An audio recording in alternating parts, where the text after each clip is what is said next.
आणि त्याच्यामुळे बारामतीमध्ये जल जीवन मिशन आणि स्मार्ट मीटरबद्दल प्रचंड अस्वस्थता आहे आणि अनेक काही कामं लोकांची म्हणणे की दादा असताना अनेक कामं जी ऑटो पायलटमध्ये होती त्यातला काही दादा गेल्यानंतर त्या वेगाने येत नाहीये अशा लोकांची काही भावना होती, त्याच्यामुळे महाराष्ट्र सरकारकडे त्याचा एक फॉलोअप आणि स्मार्ट मीटरबद्दल वाढणारी अस्वस्थता त्याच्याबद्दल माझं स्वतः कलेक्टरांशी बोलणं झालं आणि त्याचबरोबर काल इंदापूरमध्ये ही गोष्ट माझ्या कानावर आली आणि आज बारामतीतील पोलीस यंत्रणा किंवा क्राईम वाढलाय अशी एक भावना या लोकांच्या मनात आली, त्यामुळे ह्याचाही एक SP आणि पोलीस प्रशासनाकडे फॉलोअप, जल जीवन मिशन JJMची कामं जी अर्धवट राहिली ती पूर्ण करण्याचा फॉलोअप आणि स्मार्ट मीटरबद्दल असणारी अस्वस्थता या दोन्हीचा रिव्ह्यू आम्ही घेणार आहोत आणि त्याच्या एक आठवड्याभरात या सगळ्याची उत्तरं महाराष्ट्र सरकारकडे मागू. सामान्य कष्ट करणाऱ्या टॅक्स भरणाऱ्या बारामतीकरांना न्याय कसा मिळेल ह्याच्यात आम्ही जातीने सगळे लक्ष घालतो. ही फसवी कर्जमाफी आहे हे दिसतंच आहे तुमच्या सगळ्या चॅनलवर तारीख पे तारीख येते सरकारकडून आणि ठोस काही महाराष्ट्र सरकारकडून ये ना, त्याच्यामुळे पुन्हा एकदा काळ्या मातीशी इमान राखणाऱ्या शेतकरी तुमचा आणि माझा अन्नधान्याचा प्रश्न सोडवणाऱ्या शेतकऱ्याचं कंबरड मोडण्याचं पाप या सरकारकडून होते हे तुम्हालाच तुमच्या चॅनलवर नसते. काही मनसेने संदीप देशपांडे म्हणत आहेत की मिसिंग लिंकचा जो प्रश्न आहे तो त्याला जबाबदार नेहरू आहेत आणि ज्यांचा अडचण होत आहे त्यांनी पाकिस्तानमध्ये जावं असं वक्तव्य त्यांनी केलं. काय वाटतंय मिसिंग लिंकमध्ये जे मी कालच मागणी केली आहे, माननीय मुख्यमंत्र्यांनी मिसिंग लिंकची इन्क्वायरी लावली पाहिजे. महाराष्ट्राच्या मायबाप जनतेला कळलं पाहिजे की मिसिंग लिंकचा एवढा मोठा गाजावाजा करून उद्घाटन झालं पहिल्याच पावसामध्ये. त्यांचं म्हणणं होतं की एवढं डिझाईन टेक्निकली साऊंड आहे काहीच तिथे होणार नाही आणि अशाच वेळीच पहिल्याच पावसात एवढं मोठी गोष्ट घटना झालेली आहे.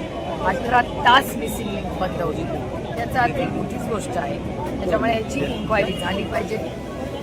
जे कोणी कॉन्ट्रॅक्टर असतील त्यांना उत्तर द्यावं लागेल. ताई, महाविकास आघाडीचं सरकार असताना पावसानं होणारं नुकसान हे महाविकास आघाडीच्या सरकारच्या निष्काळजीपणामुळे झालं असा आरोप असायचा. आता ज्यावेळेस भाजपच्या सरकारवर टीका किंवा महायुती सरकारवर टीका करतात त्यावेळेस ते म्हणतात की ही दैवी घटना किंवा निसर्गाची घटना, याच्यावरती विरोधी पक्षाने राजकारण करू नये. तुमच्या प्रश्नातच माझं उत्तर आहे ना. आणि महत्वाची गोष्ट आता 12 वर्ष गल्लीपासून दिल्लीपर्यंत त्यांचं सरकार आहे, त्याच्यामुळे 70 वर्षाचे हिशोब विचारणाऱ्यांना आता 12 वर्षाचा हिशोब द्यावा लागेल. कारण का सगळीकडेच कसं का होईना घरा फोडा पक्ष फोडा असे उद्योग करून 12 वर्ष त्यांची सत्ता आहे ना, 1 दशक झालाय. त्याच्यामुळे आता काँग्रेसला आणि राष्ट्रवादीला नावं ठेवून प्रश्न सुटणार नाही. त्यांना जबाबदारी गेल्या आणि मायबाप जनता उत्तर मागणारच आहे आणि मागतेच आहे. शरद पवारांची राष्ट्रवादी लवकरच सत्तेत सहभागी होईल अशी माहिती आहे सूत्रांकडून. 12 वर्ष गोष्ट नाही. आजपासून पालख्याचं प्रस्थान होतंय कसं पाहता दोन्ही पालख्या येतात त्याचं अर्थातच आपण स्वागतच करतो. आपला निष्ठा असलेली प्रेम असणारा आपल्याला आधार देणारा आपला प्रिय पांडुरंग या दोन्ही पालख्या अतिशय सुरक्षितपणे जाव्या. नेहमीच नियोजन अतिशय उत्तम असतं पण आपला सगळा वारकरी संप्रदाय हा अतिशय शिस्तीने दरवर्षी गेले अनेक दशकं ही वारी चाललेली आहे. त्याला आमच्या सगळ्यांच्या मनापासून शुभेच्छा. पण हे बोलताना मला जड अंतःकरणाने एकच गोष्ट म्हणावी लागते की आमच्या श्रद्धाचा जसा आमचा पांडुरंग आहे तसंच उज्जैनपासून अयोध्येपर्यंत ही आमची श्रद्धास्थान आहे. आणि ज्या प्रभू श्रीराम आपल्याला सगळ्यांनाच माहिती आहे ज्यांनी आपल्याला मर्यादा शिकवली. सुषमा जी नेहमी म्हणायच्या पार्लमेंटमध्ये संसदेत की मर्यादा पुरुषोत्तम राम, त्या मर्यादा पुरुषोत्तम रामाच्या मंदिरात जो भ्रष्टाचार झालेला आहे हा गलिच्छ कारभार झालाय त्याचा आम्ही जाहीर निषेध करतो. अहो यांनी तर रामाला पण आमच्या प्रभू रामाला सोडलं नाही. तुम्ही विचार करा काय पद्धतीने किती गलिच्छ ही घटना आहे. ताई, गोविंदगिरी महाराज म्हणतात की जे तुम्ही सगळं भेटवस्तू दिलेलं आहे त्या सगळ्या सेफ आहेत आणि त्यांनी राम भक्ताच्या नावानं एक निवेदन काढलं, परंतु ज्या महत्त्वाच्या लोकांवरती कुठलेही गुन्हे दाखल झालेले नाहीत आणि जे गुन्हे दाखल झालेत ते पैसे मोजणाऱ्यांवरती दाखल झालेले आहेत. हे बघा, व्हिडिओ तर तुमच्याच चॅनलनी दाखवले, ते चॅनल माध्यमातूनच चॅनलमध्ये आले. ते पैसे चांदी काढताना मंदिरात आणि ते पण प्रभू श्री रामाच्या, ज्याच्यासाठी भारतीय जनता पक्षाने एवढा संघर्ष केला. अटलजींनी संघर्ष केला, अडवाणीजींनी केला, सुषमाजींनी केला, अरुण जेटली साहेबांनी केला, आपल्या पुण्याच्या प्रकाश जावडेकर साहेबांनी केला.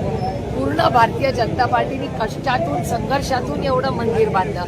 त्या प्रभू श्री रामांनी ज्यांनी आपल्याला मर्यादा शिकवली, मर्यादा पुरुषोत्तम राम आहेत ते, त्या मर्यादा पुरुषोत्तम रामाला त्या मंदिरामध्ये जर भ्रष्टाचार होत असेल तर याच्यावर काय बोलणार आपण?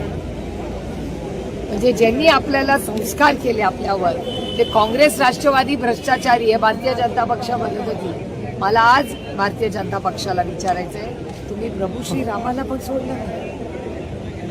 याचं उत्तर त्यांना द्यावं लागेल. आणि संसदेत मी इंडिया अलायन्सला विनंती करणार आहे की पहिली चर्चा 20 तारखेला होईल. त्या 2 विषय असतील, एक सरसकट फसवी जी कर्जमाफी केली ते, आणि प्रभू श्री रामाला जे फसवण्याचं पाप त्यांनी केलंय त्याचं उत्तर फक्त आपल्याला नाही, ज्यांना आस्था आहे, श्रद्धा आहे, आणि ते पण श्रद्धेचं स्थान अयोध्या ते पासून उज्जैन पर्यंत दोन्ही आमची श्रद्धेचं स्थान आहे. भ्रष्टाचाराने भरपटलेले आहे. दुर्दैवाने आम्हाला प्रचंड वेदना आणि दुःख होतं. तर जयंत पाटील आणि विनोद तावडेंची जी बैठक झाली यामध्ये असं कुठे झाली बैठक? त्या संदर्भात आम्हाला जयंतरावांची आणि विनोद तावडेंची बैठक कुठे झाली? मुंबईत मला नाही माहिती बैठक झालेली, तुमच्या यामध्ये ऐकते. अशी चर्चा झाली की विनोदजी आणि मी अनेक वेळा भेटलेलो आहे. आम्ही दोघं एका कमिटीत आहोत. जॉईंट पार्लमेंटरी कमिटी आहे कॉर्पोरेट लॉची. त्या कमिटीमध्ये मी आणि विनोदजी गेल्या महिन्याभरात 20 वेळा भेटलो असतो. आणि ते एकटेच नाही, भारतीय जनता पक्षाचे अनेक लोक, कारण का सगळ्याच पक्षाचे लोक.